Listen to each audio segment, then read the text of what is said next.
I think the simplest thing that I could say that doesn't require, really much of an investment other than just pausing for a moment is number one, look around you. So look Mm. up, look up from your devices, look up from your screens, look at the horizon or above, look behind you, look below you, and actually see what's around you. So you might even notice if you do that right now, wherever you are, uh, your breath might change. You might notice a difference in your skin quality. You might perceive something different outside of you or inside of you. But we can become, there's an ethos that we're all too externally oriented, and all the answers are in our inner world, and that isn't true. And we need to be in the outer world sometimes and in our inner world sometimes, and we need to be able to pendulate between those two. So when people have habits that are hard to break and they really want to break them, like, I don't know, biting your nails or smoking, a lot of the time it's because they're going to a certain place in the internal world.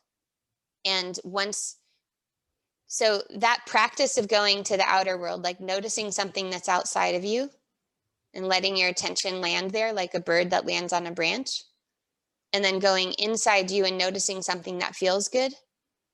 If you can, for most people, it's very hard to look inside and notice something that feels good. It's either you don't notice anything or you just notice pain, like, oh, most people are like, my lower back hurts or my neck hurts. But if you could go a layer underneath that of just something that feels spacious or warm, or, um, and if this is really hard, that's normal, because even within yoga practice, which I did for about 13 years before I learned this work, I was contacting levels of my body and a very sharp attunement for how to move things, including energy.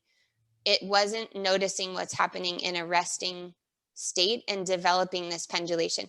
If you watch animals, they do it normally. They're just, and well-regulated humans do it normally, but we make meaning to it. So like if someone's not giving you great eye contact all the time and they're looking around, you're like, why are you looking around?